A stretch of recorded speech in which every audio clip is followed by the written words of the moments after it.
WhatsApp guys, prime time wrestling में आपका स्वागत है। मेरा नाम है निखिल और मैं आज आपके लिए लेके आया हूँ मंडे नाइट रॉ की हाईलाइट एंड रिव्यू वीडियो, जहां आज मंडे नाइट रॉ की शुरुआत करते हैं कोडी रोड्स रिंग के अंदर आते हैं। क्राउड ने उनके लिए बहुत अच्छा रिएक्शन दिया। शो की शुरुआत कर रहे थे तो रिएक्शन उनको हमेशा ही अच्छा मिलता है। कोडी रोड्स इसके बाद जे उसो के बारे में बात करने की कोशिश करते हैं, लेकिन डोमिनिक मिस्टीरियो वहां आ जाते हैं उनको इंटरप्ट करने और वो बोलते हैं कि तू जे उसो के बारे में क्या बात कर रहा है। जे उसो जो है वो जजमेंट डे को ज्वाइन करने वाला है और जब वो ऐसा करेगा तो हम कंटिन्यू करेंगे as the most dominant faction in WWE। इसके बाद डोमिनिक बोलते हैं मामी यहाँ पे नहीं है क्योंकि लास्ट वीक जो है नाया जैक्स ने उन पे अटैक कर दिया था, लेकिन वो जो है वो भी बहुत जल्दी ही वापस आ जाएंगी और मेरी जो आज विक्ट्री होगी अगेंस्ट तेरे से वो मैं मामी को डेडिकेट करूंगा। इसके बाद कोडी रोड्स ने कुछ ऐसा बोला जिसकी वजह से डोमिनिक मिस्टीरियो के दिमाग में खलबली मच गई। कोडी रोड्स बोलते हैं कि मामी के साथ तेरा रिलेशनशिप कैसा है, देख के तो ऐसा लगता है कि वो तो ज्यादा इंटरेस्टेड है नहीं, तू ही उसमें कुछ ज्यादा घुसा जा रहा है। इसके बाद वो जे उसो का भी रेफरेंस देते हैं यहाँ पे कि अभी तो मामी जो है वो जे उसो की तरफ ज्यादा ध्यान दे रही है, जिसको सुन के डोमिनिक मिस्टीरियो को काफी गुस्सा आ जाता है। इसके बाद डोमिनिक मिस्टीरियो और कोडी रोड्स के बीच में मैच शुरू होता है और ये मैच तो शुरू होते ही खत्म हो जाता है। काफी शॉर्ट मैच था ये। कोडी रोड्स ने इस मैच के अंदर क्रॉस रोड्स लगा के इस मैच में विक्ट्री ले ली। मैच खत्म होने के बाद जजमेंट डे की टीम रिंग एप्रन पे आ जाती है और ऐसा लग रहा था कोडी रोड्स पे यहाँ पे अटैक हो जाएगा, लेकिन केविन ओवेंस और सैमी ज़ेन का फिर म्यूजिक बजता है और हमको 3 वर्सेस 3 की सिचुएशन देखने को मिलती है और इन सब के बीच एक स्टेयर डाउन देखने को मिलता है, लेकिन फिर जजमेंट डे जो है वो वहां से अपना रास्ता काट लेती है। ऐसा लग रहा था ये सेगमेंट यहाँ पे खत्म हो जाएगा, बट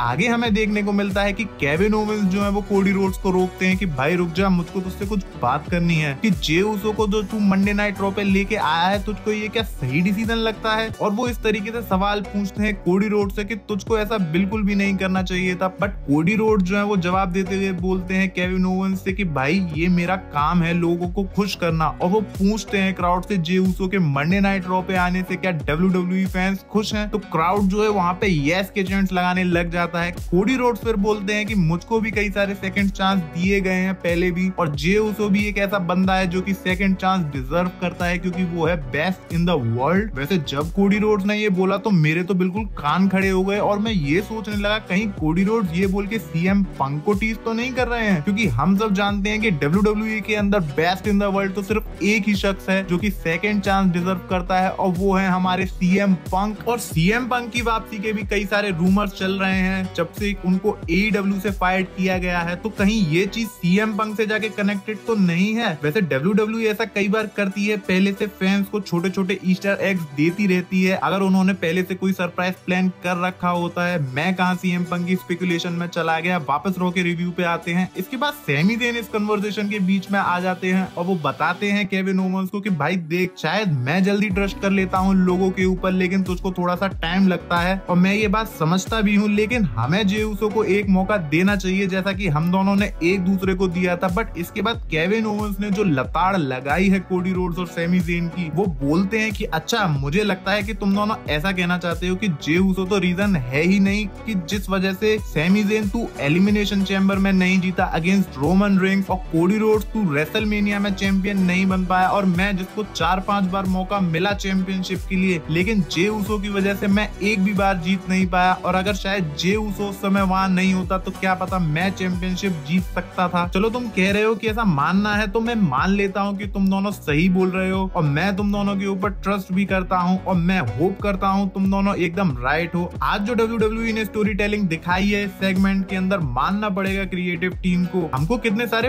पास्ट के रेफरेंसेस मिले इस सेगमेंट के अंदर और ये जो जजमेंट डे वाला एंगल है जे उसो के साथ और केविन ओवेंस, सैमी ज़ेन और कोडी रोड्स, ये सब आपस में लिंक है जजमेंट डे के साथ और जे उसो के साथ भी इनके पुराने लिंक्स हैं। तो जिस तरीके से WWE की क्रिएटिव टीम ने इन सब चीजों को सेट किया है, इसको देख के बिल्कुल मजा ही आ गया आज रॉ के शो पे। इसके बाद शो पे हमको आइवार वर्सेस कोफी किंगस्टन का मैच देखने को मिलता है और भाई साहब क्या ही मैच था ये। आज तो मंडे नाइट रॉ का शो अपने अलग ही जलवे दिखा रहा था। ये मैच काफी अच्छा था। हमको रिंग साइड आइवार की तरफ से स्प्लैश देखने को मिला कोफी किंगस्टन के ऊपर, जिसको देख के ऐसा लग रहा था बिल्कुल पिचका ही दिया आइवार ने कोफी किंगस्टन को। इसके बाद कोफी ने SOS भी लगाया आइवार के ऊपर, जिसपे वो किक आउट कर जाते हैं। हमको स्पिनिंग किक भी देखने को मिलती है कोफी किंगस्टन की तरफ से और मैच के अंदर एक स्पॉट आता है जहां पर आइवार टॉप रोप से जाके मून सॉल्ट लगा देते हैं कोफी किंगस्टन के ऊपर, जो कि काफी ज्यादा तगड़ा सीन लगा मेरे को, क्योंकि आइवार की फिजिक जो है वो वो काफी ज्यादा है और उनके जैसा सुपरस्टार मून शॉट लगा दे तो ये काफी बड़ी बात है, लेकिन उस पे भी किक आउट कर जाते हैं कोफी किंगस्टन। और मैं तो बिल्कुल ही हैरान हो गया था भाई, आखिर इतना भारी वजन गिरने के बावजूद कोफी ने कैसे किक आउट कर दिया। और मैच की एंडिंग में सनसेट फ्लिप पावर बॉम्ब लगाने के साथ ट्रबल ऑफ पैराडाइज लगा के इस मैच को पिनफॉल के सहारे से जीत जाते हैं कोफी किंगस्टन। बहुत अच्छा मैच था ये और इस मैच की वजह से कोफी किंगस्टन को भी एक अच्छा मोमेंटम मिला। नेक्स्ट रॉ के शो पे हमें देखने को मिलते हैं शिंसुके नाकामुरा। वो पहले अपनी एंट्रेंस करते हैं और रिंग के अंदर आते हैं क्योंकि रिकोशे से आज उनको अपना मैच लड़ना था। सेथ रॉलिंस इसके बाद हमें देखने को मिलते हैं और सेथ रॉलिंस काफी ज्यादा फ्रस्ट्रेटेड दिखाई देते हैं क्योंकि पिछले कुछ टाइम से नाकामुरा ने उनका जीना हराम कर रखा है और वो यहाँ पे अटैक करने आए होते हैं नाकामुरा के ऊपर। और नाकामुरा जो है वो पहले ही रिंग से कल्टी मार जाते हैं सेथ रॉलिंस के आने से पहले और सिक्योरिटी ऑफिशियल्स भी आके सेथ रॉलिंस को रोक लेते हैं। इसके बाद रिकोशी और नाकामुरा का मैच शुरू होता है और मैच की क्या ही बात करें, रिकोशी की जो एजिलिटी है हर बार ही हमको काफी तगड़ी देखने को मिलती है जिसकी वजह से मैच अपने आप में ही काफी अच्छा हो जाता है। मैच की स्टोरी कुछ इस तरीके से होती है कि शिंसुके नाकामुरा बैरिकेड पे जाके स्टील चेयर उठाते हैं और लास्ट टाइम की तरह अटैक करने की कोशिश करते हैं रिकोशे के ऊपर, बट इसका कोई फायदा नहीं होता क्योंकि उल्टा रिकोशे ने ही चेयर बजा दी नाकामुरा के ऊपर, जिसकी वजह से मैच जो है वो डिस्क्वालिफिकेशन की वजह से एंड हो जाता है। और इसके बाद पता नहीं क्यों रिकोशे रिंग के अंदर जाके रेफरी से बहस करने लग जाते हैं जिसका फायदा नाकामुरा उठा लेते हैं और पीछे से आके रिकोशे के लेग पे अटैक कर देते हैं। और जो उन्होंने हालत करी है रिकोशे के लेग की, वो रिंग पोस्ट पे रिकोशे के लेग को लगाते हैं और स्टील चेयर से कई सारे शॉट बजाते हैं उनके पैर के ऊपर। ये सब देख के सेथ रॉलिंस भी वहां पे आ जाते हैं और अब वो अटैक करना शुरू कर देते हैं नाकामुरा के ऊपर। वो पेडिग्री लगाने की भी कोशिश करते हैं नाकामुरा पे, पर ये उल्टा उनके ऊपर ही भारी पड़ जाता है और नाकामुरा बैक ड्रॉप मार देते हैं सेथ रॉलिंस को स्टील चेयर के ऊपर ही। इसके बाद वो सेथ रॉलिंस को रिंग साइड अनाउंस डेस्क पे धक्का मारते हैं और फिर अनाउंस डेस्क के ऊपर ही पटक देते हैं जिसकी वजह से सेथ रॉलिंस की उन्होंने बिल्कुल ही कमर तोड़ दी। और इसके बाद नाकामुरा वहां से मुस्कुराते हुए निकल जाते हैं और सेथ रॉलिंस की बिल्कुल हालत खस्ता हो जाती है एकदम और इस वजह से उनको डॉक्टर रूम में भी जाना पड़ता है। इसके बाद हमको सेथ रॉलिंस की तरफ से एक प्रोमो भी देखने को मिलता है जहाँ पे वो बोलते हैं कि वो थक गए हैं, परेशान हो गए हैं और काफी दर्द में हैं। और वो बोलते हैं नाकामुरा से कि भाई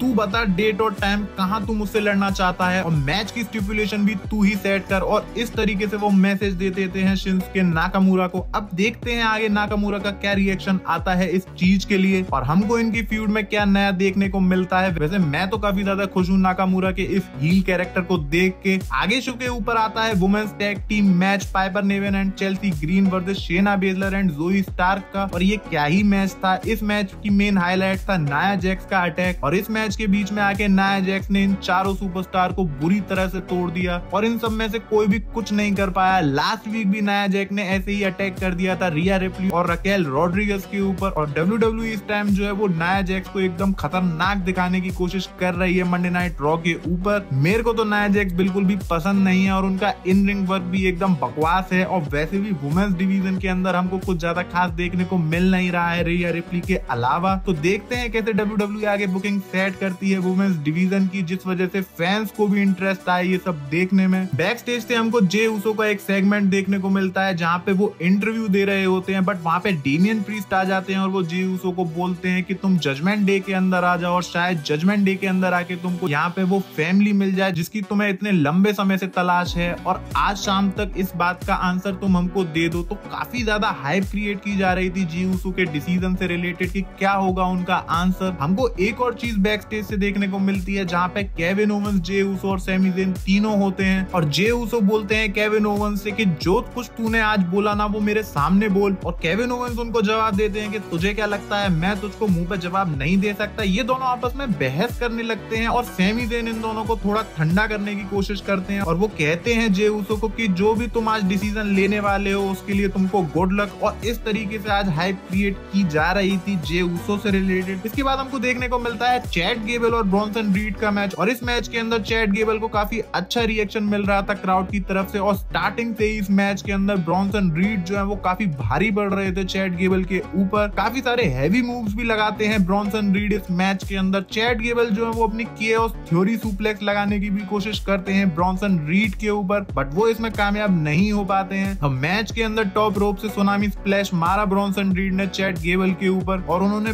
पिन करके इस मैच में विक्ट्री हासिल कर ली। ये काफी ज्यादा शॉकिंग रिजल्ट था मेरे लिए, क्योंकि कहां चैट गेबल को देख के ऐसा लग रहा था कि वो गुंथर को हरा सकते हैं इंटरकॉन्टिनेंटल चैंपियनशिप के लिए, लेकिन वो ब्रॉन्सन रीड के आगे हार गए। देख के ऐसा लगा कि ये ठीक डिसीजन नहीं था WWE का, बट शायद WWE ब्रॉन्सन रीड को आगे के लिए प्रिपेयर कर रही है कि अगर केवल गुंथर को हरा देते हैं चैंपियनशिप के लिए तो उनके लिए पहले से ही एक चैलेंजर जो है वो खड़ा होगा ब्रॉन्सन रीड के रूप में। देखते हैं कैसे WWE आगे जाके चीजों को एक साथ जोड़ेगी। नेक्स्ट बेकी लिंच आती है रिंग के अंदर और बात करती हैं कैसे वो न्यू NXT वुमेन्स चैंपियन बन गई हैं और आज वो यहाँ पे आई हैं किसी नए चेहरे को मौका देने NXT चैंपियनशिप के लिए, और वो ओपन चैलेंज कर देती हैं फॉर द चैंपियनशिप। पता है कौन सामने निकल के आता है उनका चैलेंज एक्सेप्ट करने? नटालिया। बेकी लिंच नटालिया को देख के बोलती हैं कि मैं तो किसी नए चेहरे को मौका देना चाहती थी, बट तुम यहाँ निकल के आई हो, जिसके जवाब में नटालिया भी उनसे ट्रैश टॉक करती हैं और वो गुस्सा दिला देती हैं बेकी लिंच को, जिसकी वजह से इन दोनों का मैच शुरू होता है। और ये मैच भी कुछ ज्यादा लंबा नहीं चलता है और रोल अप की मदद से इस मैच को जीत जाती हैं बेकी लिंच। इसके बाद आता है विंची वर्सेस टोमासो चैंपा का मैच, और इस मैच के अंदर चैंपा ने विंची को हरा दिया और इस मैच को गुंथर भी बैक स्टेज से देख रहे होते हैं और लुडविग काइजर भी बिल्कुल भी खुश नहीं होते हैं इस बात से जिस तरीके से विंची चैंपा से हार गए। पता नहीं क्यों हमेशा हमको इंपीरियम के अंदर ये प्रॉब्लम देखने को मिलती है कि गुंथर को तो एकदम बिल्कुल डोमिनेंट तरीके से बुक किया जाता है और वहीं पे दूसरी तरफ इंपीरियम जो है वो बार बार मैचेस को हार जाती है, जिसे देख के गुंथर को बिल्कुल भी अच्छा नहीं लगता है। अब आता है शो का मेन इवेंट जो कि था ड्रू मैकिंटायर वर्सेस जे उसो के बीच में मैच, और इस मैच के अंदर अगर आप ध्यान देंगे ड्रू मैकिंटायर के एक्सप्रेशन पे तो वो बिल्कुल हील कैरेक्टर जैसे साउंड कर रहे थे। उनका आज अटायर भी व्हाइट कलर का था, जिस वजह से अलग ही वाइब आ रही थी ड्रू मैकिंटायर को देख के। शुरुआत से ही मैच के अंदर हमको काफी एक्शन देखने को मिलता है। जजमेंट डे की टीम जो है वो भी रिंग साइड पे आ जाती है। हमको कई सारे मूव्स भी देखने को मिलते हैं इस मैच के अंदर, like neck breaker and suicide dive. और जब ड्रू मैकिंटायर अपनी क्लेमोर किक लगाने की तैयारी कर रहे होते हैं, जैसा कि 3, 2, 1 वाला काउंटडाउन करते हैं ड्रू मैकिंटायर, तभी जजमेंट डे जो है वो डिस्ट्रैक्शन क्रिएट कर देती है, जो कि जे उसो ने ऐसा कुछ बिल्कुल बोला भी नहीं होता है करने को, लेकिन फिर भी इस चीज का फायदा उठा के सुपर किक लगा देते हैं जे उसो ड्रू मैकिंटायर पे। ऑब्वियस सी बात है उनका मैच चल रहा है तो वो ऐसा करेंगे ही। इसके बाद जे उसो कॉर्नर पे चले जाते हैं और तीनों जजमेंट डे के मेंबर रिंग एप्रन पे खड़े होके चीयर करने लगते हैं जे उसो को। ऐसा लग रहा होता है जे उसो अपना कोई मूव मारेंगे ड्रू मैकिंटायर के ऊपर, बट यहाँ पे उल्टा जे उसो ने तीनों जजमेंट डे के ऊपर ही सुपर किक लगा दी। और फिर जब वो अपना फोकस दोबारा से ड्रू मैकिंटायर की तरफ लाते हैं तो फोकस करने से पहले ही ड्रू मैकिंटायर उन पे क्लेमोर किक लगा के उनका काम तमाम कर देते हैं। और यहाँ पे ड्रू मैकिंटायर ने जे उसो को पिन कर दिया, जो कि काफी अलग सा डिसीजन लगा मुझे WWE की तरफ से, क्योंकि WWE जो है वो मंडे नाइट रॉ पे जे उसो को काफी अच्छा बिल्डअप दे रही है और ड्रू मैकिंटायर हमको इतने टाइम से कुछ ज्यादा खास करते हुए देखने को नहीं मिले हैं। लेकिन मुझको ये डिसीजन जो है वो काफी अच्छा लगा, क्योंकि ड्रू मैकिंटायर को इस विक्ट्री की काफी ज्यादा जरूरत थी, क्योंकि इस समय उनका स्टॉक थोड़ा सा गिर गया था और जे उसो को तो वैसे भी WWE इतना ह्यूज वे में बुक कर रही है, तो ये एक मस्त डिसीजन था। इसके बाद जजमेंट डे जो है वो मिलके अटैक करना शुरू कर देती है जे उसो के ऊपर और ड्रू मैकिंटायर जो है वो वापस रैंप एंट्रेंस की तरफ लौट जाते हैं। ड्रू मैकिंटायर हमको कुछ सोचते हुए दिखाई देते हैं, ऐसा देख के लग रहा था कि वो सोच रहे हैं कि क्या मैं जाके बचाऊं जे उसो को कि नहीं, क्योंकि पास्ट में जे उसो ने ड्रू मैकिंटायर के लिए भी बहुत सारी मुश्किलें खड़ी की है और वो हमको एक असमंजस में देखने को मिलते हैं। लेकिन वो ऐसा सिर्फ सोचते ही रह जाते हैं, क्योंकि कोडी रोड्स तभी बाहर निकल के आते हैं और वो आके सेव कर लेते हैं जे उसो को, और उसके बाद एंड में जाके कोडी रोड्स क्रॉस रोड्स ठोक देते हैं डोमिनिक मिस्टीरियो पे। डोमिनिक को तो देख के ऐसा लगता है कि वो कोई मंदिर का घंटा है, कोई भी आता है वो डोमिनिक को ही बजा के चला जाता है। इसके बाद जे उसो और कोडी रोड्स हाथ मिलाते हैं और मंडे नाइट रॉ का शो जो है वो ऑफ एयर चला जाता है। दोस्तों आज का मंडे नाइट रॉ का शो काफी ज्यादा अच्छा था और उसको देखने में काफी मजा भी आया। देखते हैं अब आगे क्या रॉ की स्टोरी लाइन में हमको देखने को मिलता है। और यहीं पे दोस्तों हमारा ये वीडियो जो है वो खत्म हो जाता है। अगर आपको हमारा ये वीडियो अच्छा लगा हो तो इस पर लाइक जरूर कीजिएगा, और अगर आप इस चैनल पे नए हैं तो सब्सक्राइब बटन को जरूर प्रेस कर लीजिए और नोटिफिकेशन बेल को भी ऑन कर लीजिएगा, ताकि ऐसा रेसलिंग कंटेंट आपको डेली देखने को मिलता रहे। तो मिलते हैं अपने नेक्स्ट वीडियो में। Till then tune in to prime time wrestling.